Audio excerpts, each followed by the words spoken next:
क्यों कोई स्त्री पराये मर्द से संबंध की ओर बढ़ जाती है? और क्यों यह सवाल आज भी समाज को असहज कर देता है?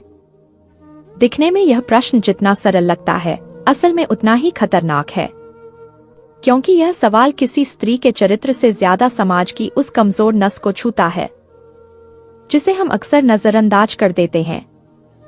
अक्सर पूछा जाता है, कौन सी स्त्री पराये मर्द से संबंध बना लेती है?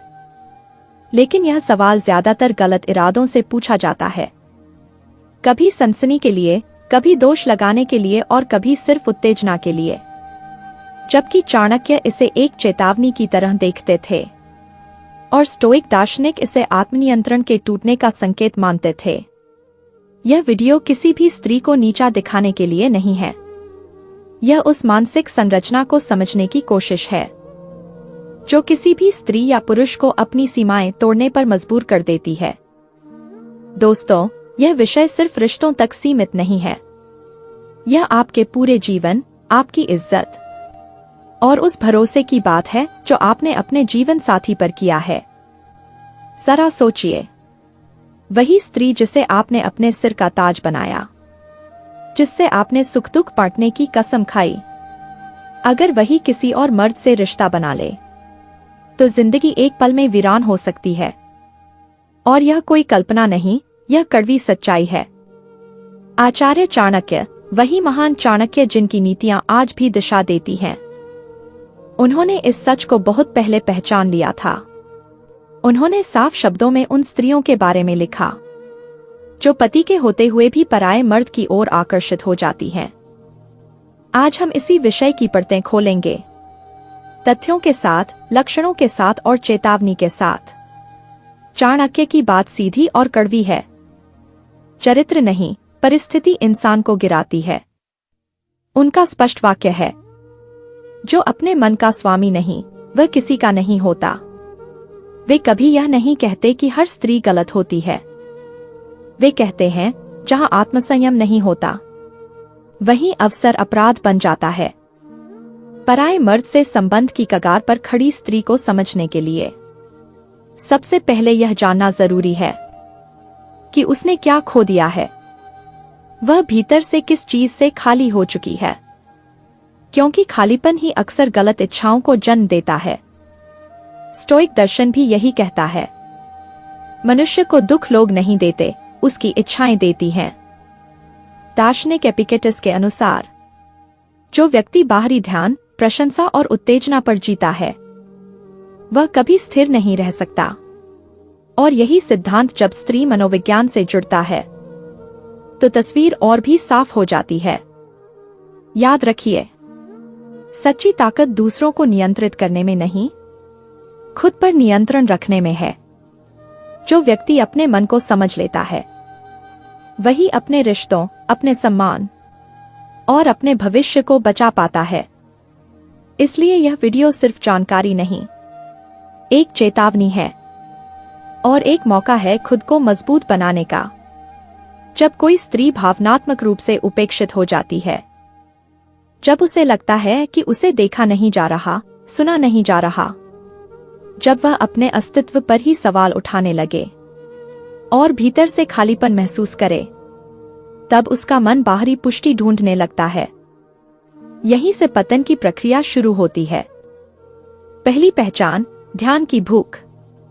चाणक्य कहते हैं, जिसे घर में सम्मान नहीं मिलता, वह बाहर झुक जाता है।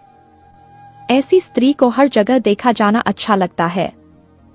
उसकी बातों में बार बार यह भाव आता है कि कोई मुझे समझता ही नहीं। वह अपने दुख चुन चुन कर उन पुरुषों के सामने रखती है जो सहानुभूति दिखाते हैं। स्टोइक दर्शन इसे कहता है, भावनात्मक निर्भरता की शुरुआत। यह यौन इच्छा नहीं होती, यह स्वीकृति और महत्व की भूख होती है। दूसरी पहचान, सीमाओं को पुरानी सोच कहना। चाणक्य नीति साफ कहती है, जो लज्जा को बंधन समझे, वह स्वयं बंधन बन जाती है। ऐसी स्त्री अक्सर कहती है, आज के जमाने में यह सब कौन मानता है? दोस्ती में इतनी दीवारें क्यों? अगर मन साफ हो तो सब ठीक है। स्टोइक दर्शन इसे सेल्फ डिसेप्शन कहता है। खुद को यह समझाना कि जो अच्छा लगे वही सही है। यहीं से पराया मर्द सिर्फ दोस्त बनता है, और वही दोस्त कभी कभी पति से ज्यादा करीब हो जाता है। तीसरी पहचान, तुलना की बीमारी। स्टोइक दर्शन में तुलना को मन की सबसे घातक बीमारी कहा गया है। ऐसी स्त्री अपने पति या साथी की तुलना दूसरों से करने लगती है, सोशल मीडिया से अपनी कीमत आंकती है, और यह भूल जाती है कि हर पुरुष का अच्छा हिस्सा बाहर ही दिखता है। चाणक्य कहते हैं, जो दूसरे के घर की रोटी देखे उसे अपनी रोटी हमेशा फीकी लगेगी। यही तुलना धीरे धीरे असंतोष बनती है, और असंतोष विश्वास का सबसे बड़ा दुश्मन है। चौथी पहचान, भावनाओं पर नियंत्रण का अभाव। स्टोइक दर्शन का मूल नियम है, भावनाएं तुम्हारी सेवक हों, स्वामी नहीं। पर जो स्त्री हर बात दिल पर ले ले, तुरंत जुड़ जाए और समझदारी को ठंडापन समझे, वह अपने ही भावों की कैदी बन जाती है।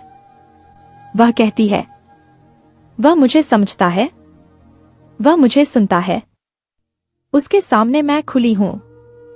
चाणक्य इसे भावनात्मक अंधापन कहते हैं। पांचवी पहचान, गोपनीयता का आनंद। यह सबसे सूक्ष्म लेकिन सबसे खतरनाक संकेत है। छुपकर बातें करना, मोबाइल स्क्रीन छुपाना, देर रात की बातें और कहना उसे मत बताना।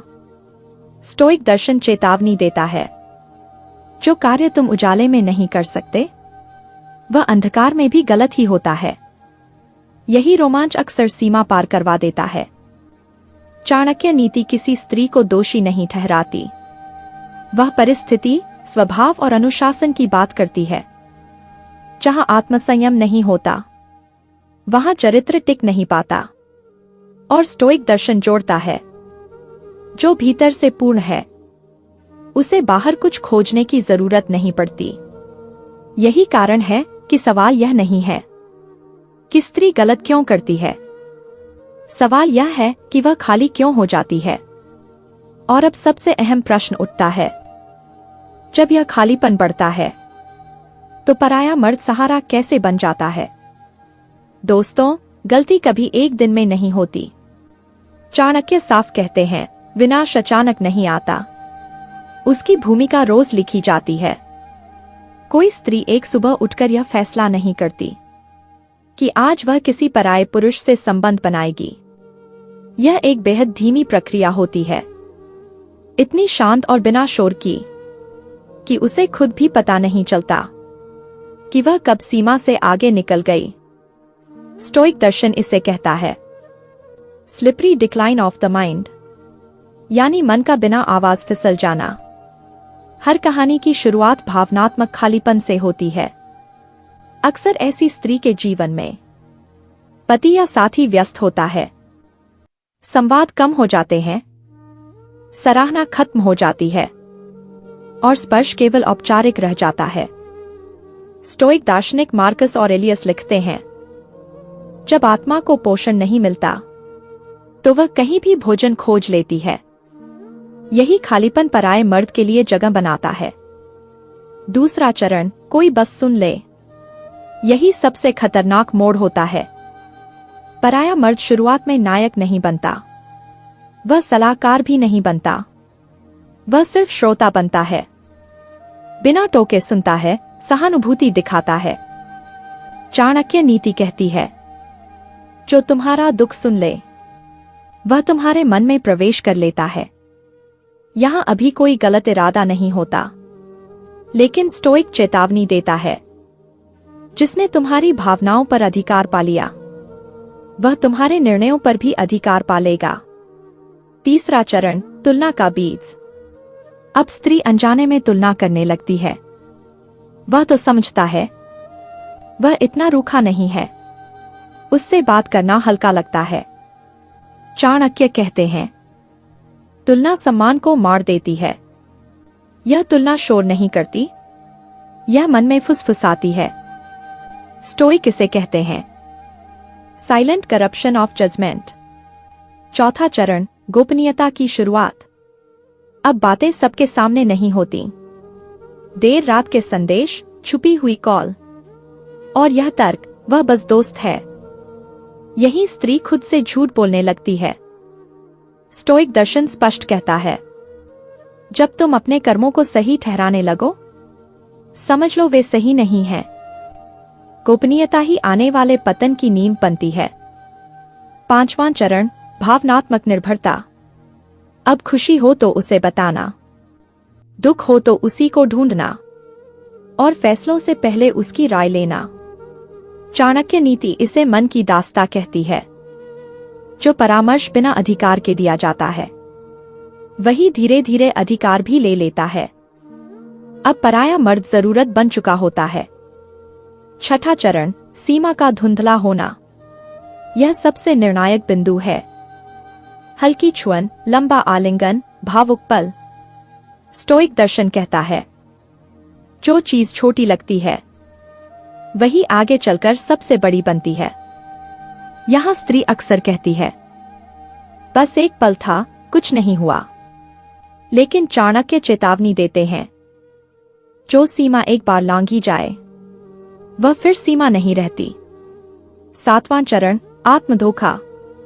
अब स्त्री खुद को सही ठहराने लगती है, परिस्थितियों को दोष देती है, भाग्य को जिम्मेदार मानती है। स्टोइक दर्शन इसे सबसे बड़ा पतन मानता है। जब मन दोष ढूंढने लगता है, आत्मा धीरे धीरे मरने लगती है। यह संबंध अब भावनात्मक से आगे बढ़ चुका होता है। चाणक्य अंत में साफ कहते हैं, जो स्त्री या पुरुष आत्मसंयम खो देता है, वह केवल संबंध नहीं, अपना सम्मान भी खो देता है। स्टोइक दर्शन समाधान देता है, भावनाओं को पहचानो लेकिन उनसे संचालित मत हो। सीमाएं पहले तय करो और सत्य से भागो मत, क्योंकि जो रिश्ता सत्य और अनुशासन से बाहर शुरू होता है, वह आप दोनों को अंततः उसी जगह ले जाता है जहां पछतावा खड़ा होता है। ध्यान से समझिए, चाणक्य नीति और स्टोइक दर्शन दोनों कहते हैं, हर सुख और हर दुख का एक हिसाब होता है। स्टोइक दर्शन का स्पष्ट वाक्य है, जो सुख अनुशासन के बाहर मिलता है, वही अंत में दंड बन जाता है।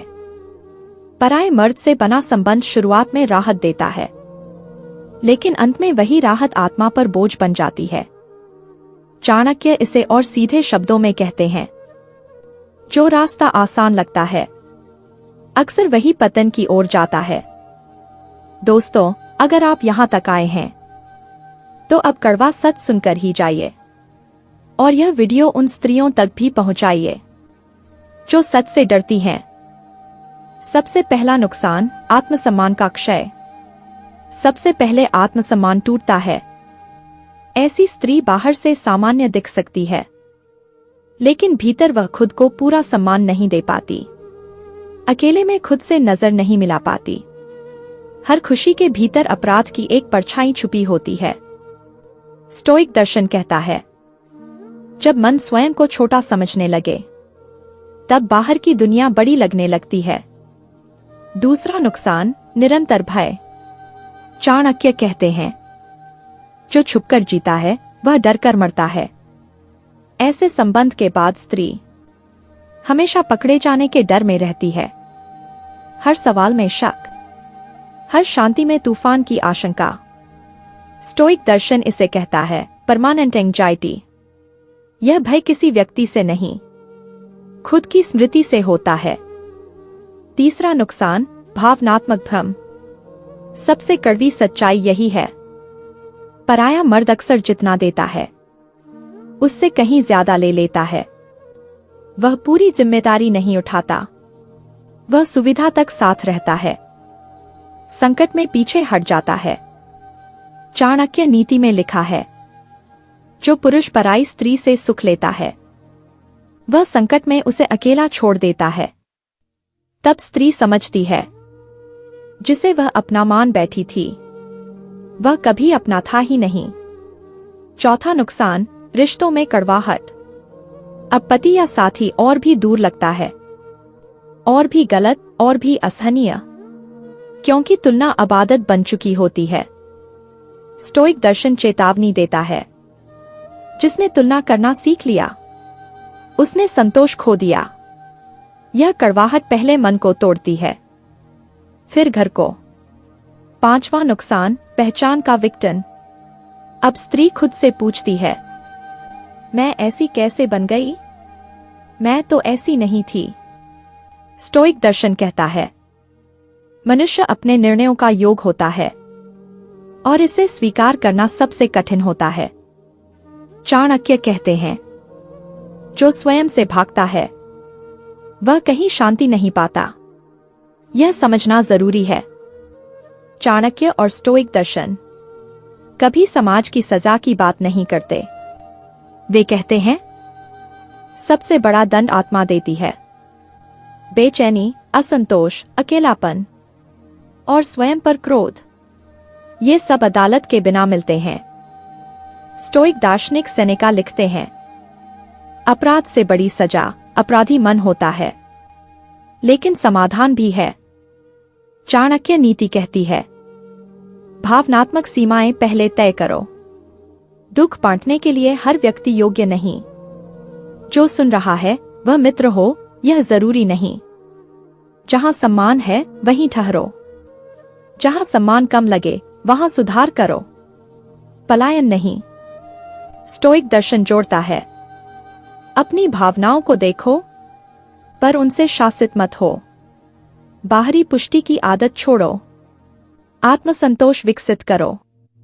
मार्कस ऑरेलियस लिखते हैं, जिसके पास स्वयं है उससे कुछ भी छीना नहीं जा सकता। जब स्त्री भीतर से पूर्ण होती है तो पराया आकर्षण स्वतः कमजोर पड़ जाता है। और यह चेतावनी केवल स्त्रियों के लिए नहीं, चाणक्य पुरुषों को भी आगाह करते हैं। जो पराई स्त्री का सहारा बनता है वह अपने चरित्र की नींव हिलाता है। स्टोइक दर्शन कहता है, जो क्षणिक सुख चुनता है वह दीर्घकालीन शांति खो देता है। असली शक्ति संयम में है। यह वीडियो डराने के लिए नहीं, जगाने के लिए है। पतन चरित्र से नहीं, अनुशासन से जुड़ा है। रिश्ते शरीर से नहीं, मन से शुरू होते हैं। और अंत में चाणक्य और स्टोइक दोनों एक ही सत्य कहते हैं, स्वयं पर विजय संसार पर विजय से कहीं बड़ी होती है।